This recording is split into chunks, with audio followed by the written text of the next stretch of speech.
नमस्कार मित्रों, महाचिति YouTube channel में एक बार फिर आपका हार्दिक स्वागत है। हिंदी व्याकरण की अनेक धाराएं हो सकती हैं।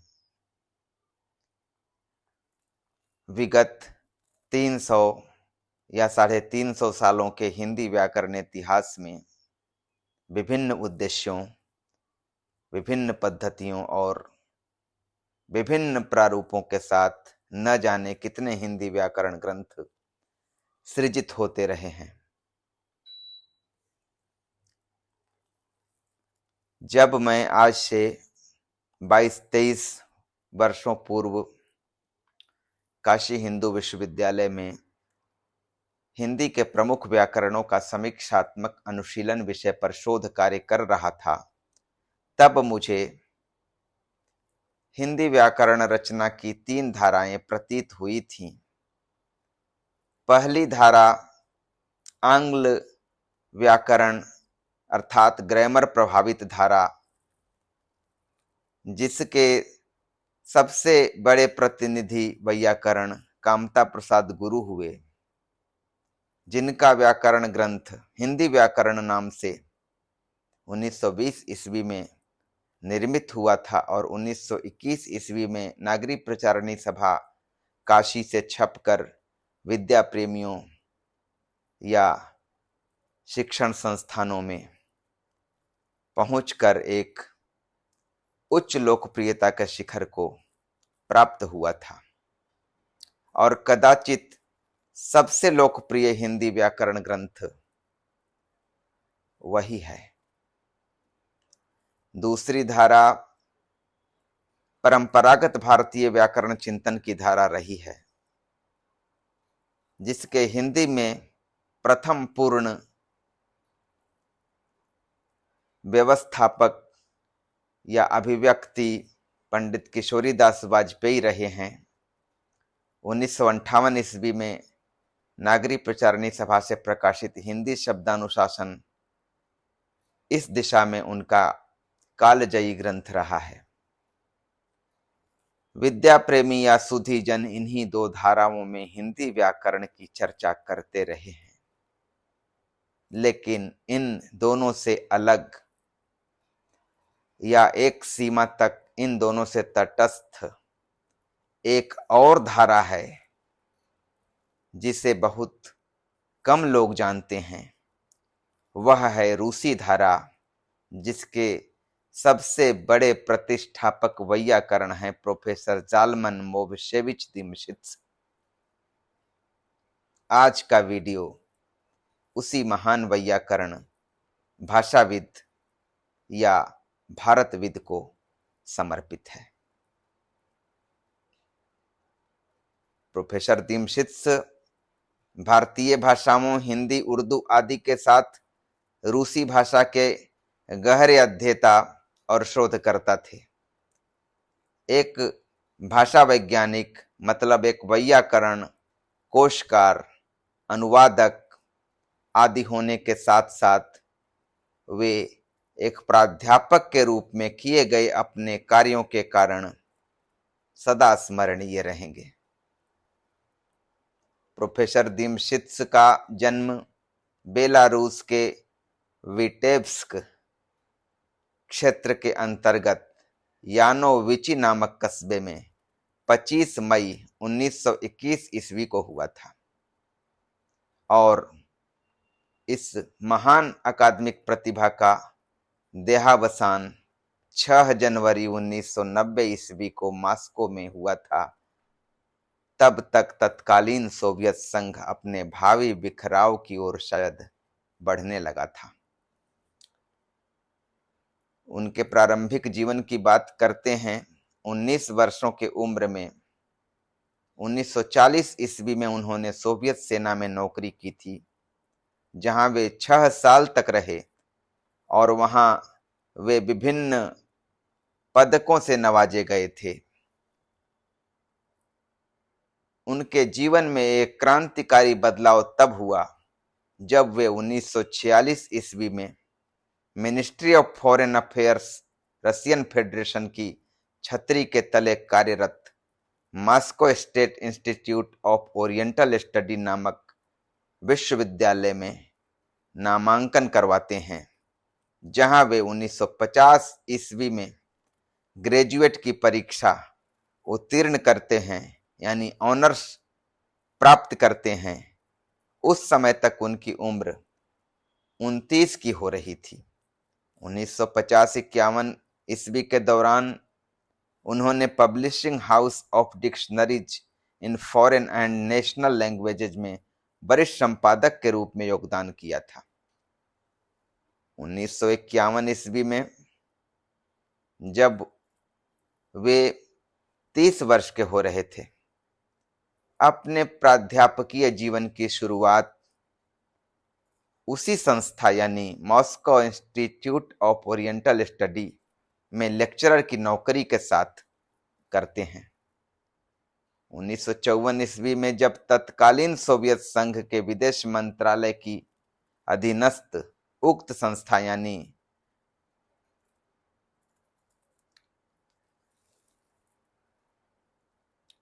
Moscow institute of oriental study का विदेश मंत्रालय के ही अधीनस्थ कार्यरत संस्था इंस्टीट्यूट ऑफ इंटरनेशनल रिलेशन के अंतर्गत विलय हो जाता है, तो दिमशित्स वहां आ जाते हैं और यहां आकर वे पहले सीनियर लेक्चरर के रूप में काम करते हैं। फिर 1956 ईस्वी में वहां के भारतीय भाषा विभाग के उपाध्यक्ष बनते हैं। 1959 ईस्वी में वे इसी विभाग के रीडर और 1968 ईस्वी में प्रोफेसर बनते हैं। उन्होंने 1960 ईस्वी में पीएचडी और 1969 ईस्वी में पोस्ट डॉक्टरल की उपाधि प्राप्त की थी। फरवरी 1975 ईस्वी में उन्होंने भारतीय भाषा विभाग के अध्यक्ष पद की जिम्मेदारी संभाली थी। भारतीय भाषाओं के ख्याति लब्ध प्राध्यापक प्रोफेसर दिमशित्स ने 40 सालों तक अध्यापन कार्य किया था। साथ ही कई अंतरराष्ट्रीय संगोष्ठियों में भी वे सक्रिय रूप से भागीदार रहे।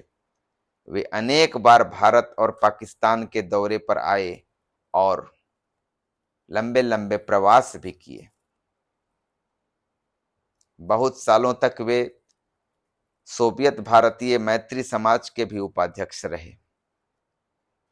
1971 ईस्वी में उन्हें जवाहरलाल नेहरू अंतर्राष्ट्रीय पुरस्कार से भी नवाजा गया था।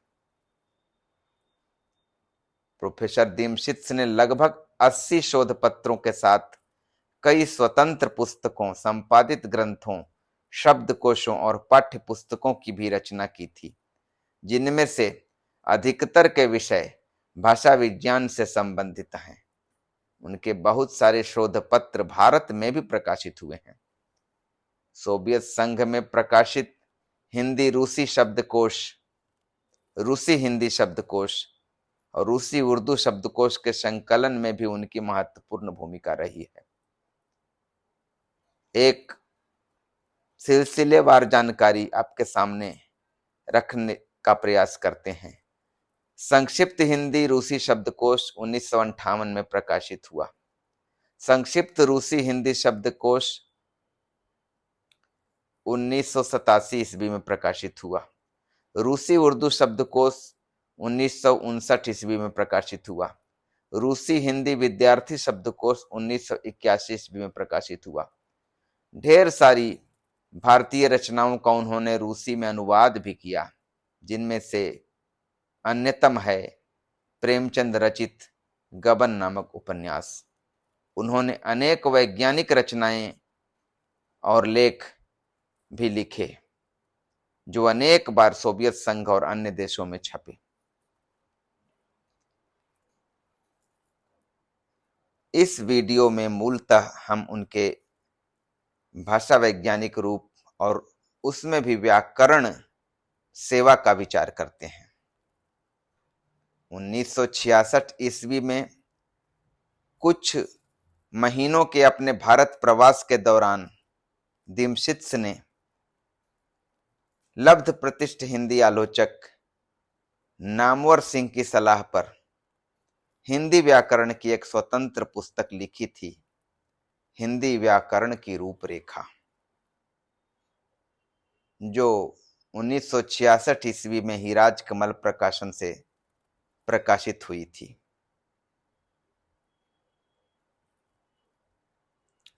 ग्रंथ का प्राक कथन प्रोफेसर नामवर सिंह ने लिखा था। उल्लेखनीय है कि रूस में हिंदी या हिंदुस्तानी भाषा को लेकर विचार 19वीं शती के अंतिम चरण में ही शुरू हो चुका था। जैसे कि विगोनोत्स्की की 1897 ईस्वी में छपी पुस्तक हिंदुस्तानी या उर्दू का व्याकरण 19वीं शती के अंतिम चरण में शुरू हुई परंपरा का विकास 1917 ईस्वी की अक्टूबर क्रांति या बोल्शेविक क्रांति के बाद और गहन रूप से हुआ। अकादमिशियन वरान्निकोव के योगदान के रूप में भाषा चिंतन या व्याकरण चिंतन का एक प्रौढ़ परिष्कृत रूप सामने आया। वरान्निकोव ने भाषा की अलग अलग समस्याओं पर कई लेखों के साथ हिंदुस्तानी अर्थात उर्दू भाषा का संक्षिप्त व्याकरण लिखा। माध्यम रूसी भाषा। आगे हिंदी उर्दू के व्याकरण पर विचार करने वाले विद्वानों और शोधकर्ताओं में कुछ नाम इस प्रकार हैं: एस्खवाफा, लोजोबोई, चेलिशेव, बरखुदारोव, दविदोवा आदि। हिंदी या उर्दू पर विचार करने की समृद्ध रूसी परंपरा के बावजूद दिमशित्स की कृति हिंदी व्याकरण की रूपरेखा का महत्व यह है, मतलब पहला महत्व तो यही है कि किसी रूसी द्वारा हिंदी माध्यम से लिखित हिंदी का यह पहला व्याकरण है, जैसा कि प्राक कथन लेखक प्रोफेसर नामवर सिंह ने सूचना दी है। और इस ग्रंथ का महत्व व्याकरण विश्लेषण की दृष्टि से तो और भी अधिक है। यद्यपि दिमशित्स ने विनम्रता का प्रदर्शन करते हुए इसे रूपरेखा कहा, लेकिन इसे देखने पर ऐसा लगता है कि उस समय तक हिंदी में निर्मित हो चुके व्याकरण ग्रंथों के बीच इसकी जगह बड़ी ऊंची हो सकती है। अन्यान्य विदेशी वैयाकरणों की तुलना में दृष्टिकोण, पद्धति, आधार और प्रयोजन की भिन्नता के साथ लिखे गए इस व्याकरण ग्रंथ के माध्यम से दिमशित्स ने हिंदी भाषा की संरचना की कई ऐसी बारीकियों को अत्यंत प्रौढ़ परिश्रम से प्रकाश में लाया है, जो अक्सर हिंदी भाषियों की भी दृष्टि में नहीं आती। प्रोफेसर नामवर सिंह का वक्तव्य उल्लेखनीय है। अपनी भाषा की ऐसी बहुत सी विशेषताएं हैं जिनकी ओर अति परिचयाद अवज्ञा के कारण सामान्यतः हमारा ध्यान नहीं जाता। उन्हें प्रकाश में लाकर डॉक्टर दिमशित्स ने प्रमाणित कर दिया कि किसी भाषा का व्याकरण कभी कभी अन्य भाषा भाषी अधिक सफलता से लिख जाते हैं, क्योंकि उनमें प्रथम परिचय तथा प्रथम दर्शन की अनाविल जिज्ञासा होती है। आगे चलकर शायद नामवर सिंह के अनुरोध पर, जैसा कि रूपरेखा के प्राक कथन में संकेतित है, उसी किताब का दिमशित्स ने नवीन भाषा वैज्ञानिक अवधारणाओं के सापेक्ष विस्तार करते हुए रूसी भाषा में हिंदी का एक भारी भरकम व्याकरण ग्रंथ प्रस्तुत किया, जिसका हिंदी अनुवाद 1883 ईस्वी में प्रकाशित हुआ, जिसके अनुवादक योगेंद्र नागपाल थे। वह हिंदी व्याकरण पर सोवियत संघ में प्रकाशित पहली बड़ी कृति थी।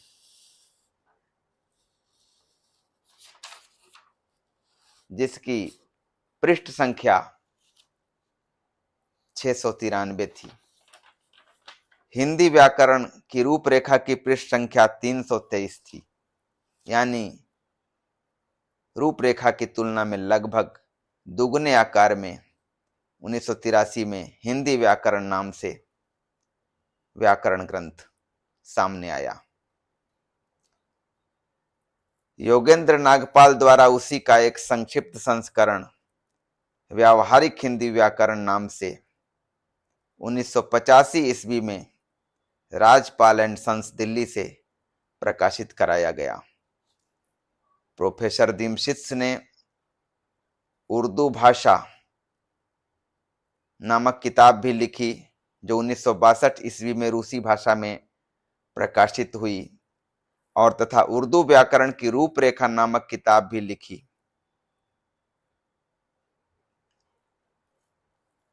प्रोफेसर दीमशित्स का उर्दू व्याकरण संबंधित ग्रंथ उनके निधन के उपरांत 2001 ईस्वी में अंग्रेजी भाषा में ब्रिटेन से छपा था।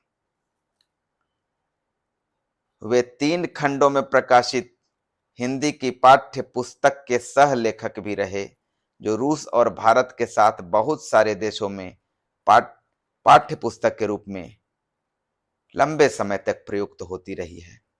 कुल मिलाकर कहना यह चाहता हूं कि हिंदी और उर्दू की 6 आधारभूत पाठ्य पुस्तकों के निर्माण में उनका बड़ा योगदान रहा था।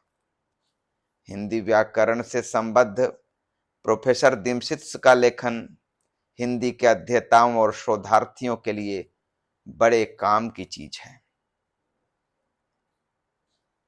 एतद विषयक उनके कार्य की सबसे बड़ी विशेषता है परंपरा की लीक से हटकर तटस्थ ढंग से व्याकरण के हर अंग पर विचार करना, व्याकरणिक कोटियों का निर्धारण करना, नए तरीके से शब्द वर्गीकरण करना और हिंदी व्याकरण की दुनिया में नए नए पारिभाषिक शब्दों का प्रयोग करना। यद्यपि हिंदी की जमीन और ऐतिहासिक परंपरा से सीधे सीधे संपृक्त न रह पाने के कारण दीमशित्स कारक, काल, वाच्य आदि के प्रसंग में अपने प्रतिपादन को पूर्णतया अपेक्षित प्रारूप में या निर्दोष प्रारूप में नहीं ढाल सके, जो सीमा बहुत हद तक हिंदी के महान व्यवस्थापक पंडित कामता प्रसाद गुरु की भी रही, परंतु एक विदेशी व्यक्ति के हाथों इतनी लगन से और इतनी साफ सुथरी भाषा में हिंदी व्याकरण का इस हद तक मौलिक और सुस्थिर विवेचन हमें चकित कर देता है। प्रोफेसर दीमशित्स के ग्रंथ व्याकरणिक रचना प्रक्रिया की दृष्टि से हमारे लिए प्रेरक हैं। कारण यह है कि उन्होंने विवेकपूर्ण श्रम के साथ हिंदी के प्रयोगों का चयन और विश्लेषण करके व्याकरणिक कोटियों और धाराओं का निर्धारण किया। परिश्रम और विवेक के साथ हिंदी की पत्र पत्रिकाओं तथा साहित्यिक पुस्तकों से भाषा के प्रचलित प्रयोगों को संकलित करते हुए उनका विश्लेषण करके उन्होंने हिंदी को एक सर्वांग पूर्ण व्याकरण प्रदान किया। प्रयोगों का संकलन अपने विश्लेषण के लिए जब वे कर रहे थे तो कथित साधु या असाधु के पचड़े में वे नहीं पड़े और सारे प्रयोगों को हिंदी के प्रयोग के रूप में स्वीकार करते हुए अपनी व्याकरण रचना में प्रवृत्त हुए थे। उन्होंने जहां परंपरा से कोई परिभाषा या अवधारणा नहीं मिली, वहां और कई अन्य जगहों पर नवीन कोटियों की पहचान की, फिर उनका वर्गीकरण किया और सूक्ष्म से सूक्ष्म वर्गीकरण किया।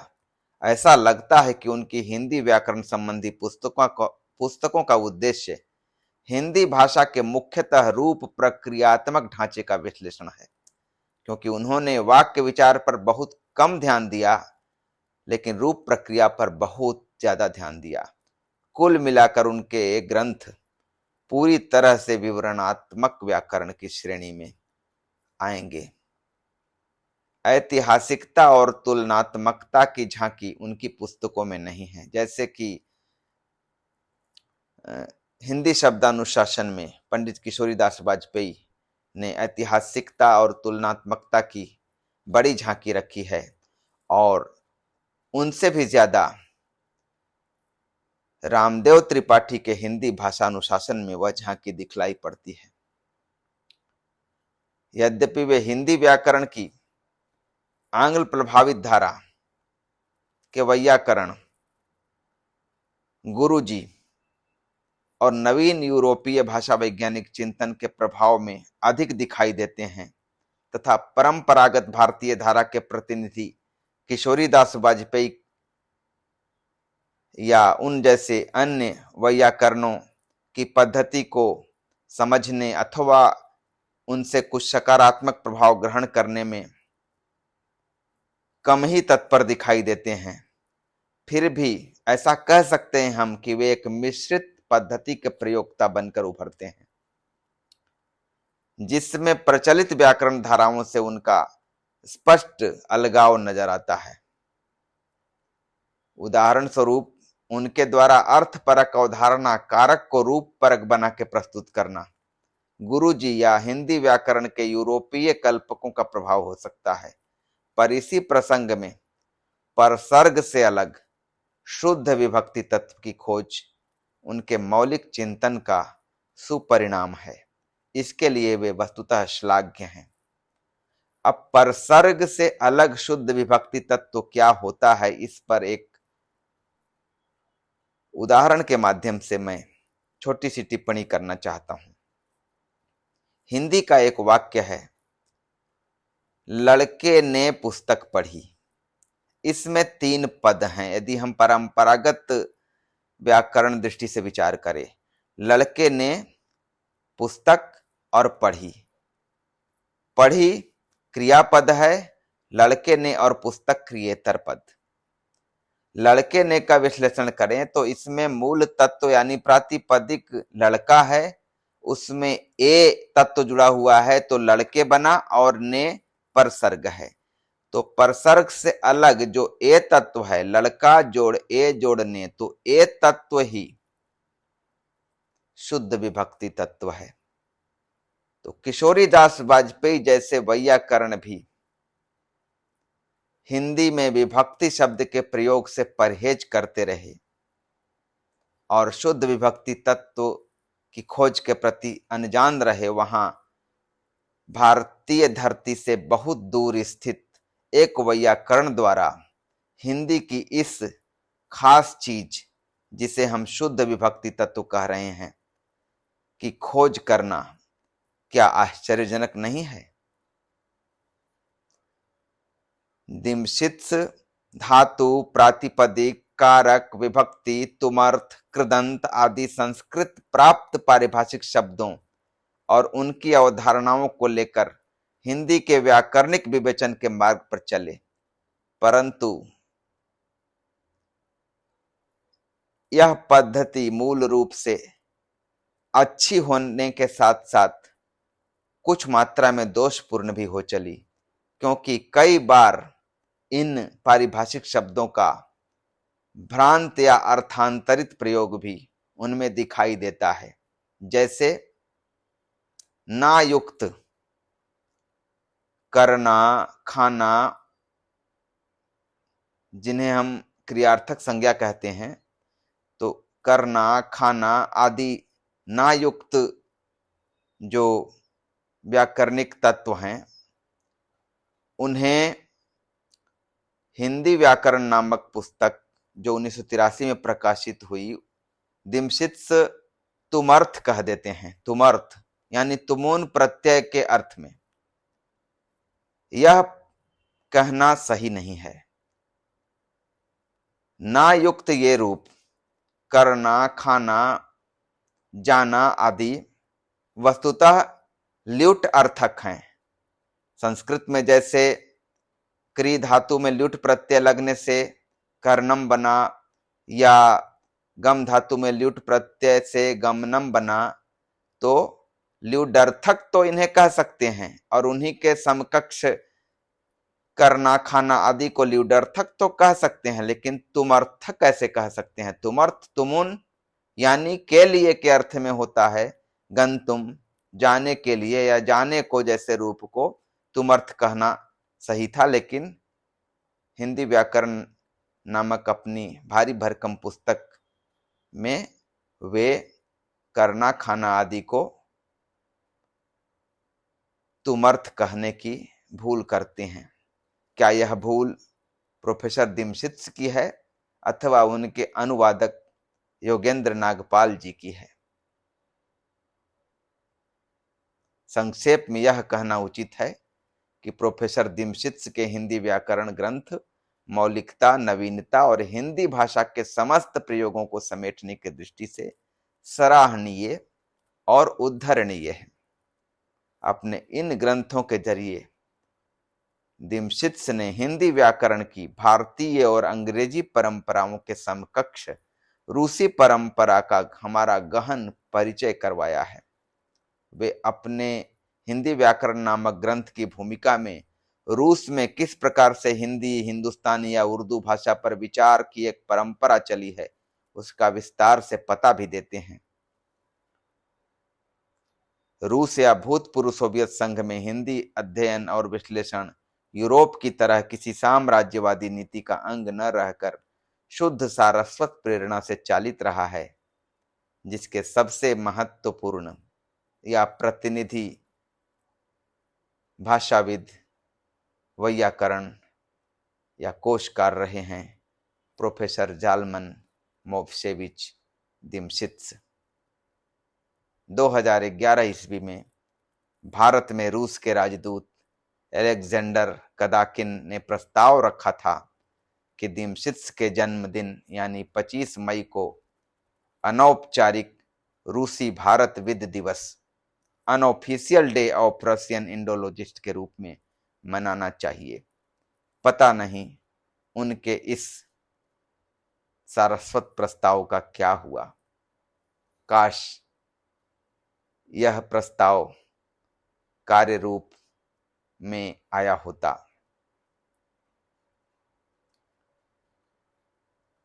आज के वीडियो में इतना ही।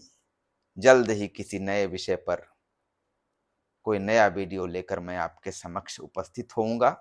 तब तक के लिए नमस्कार।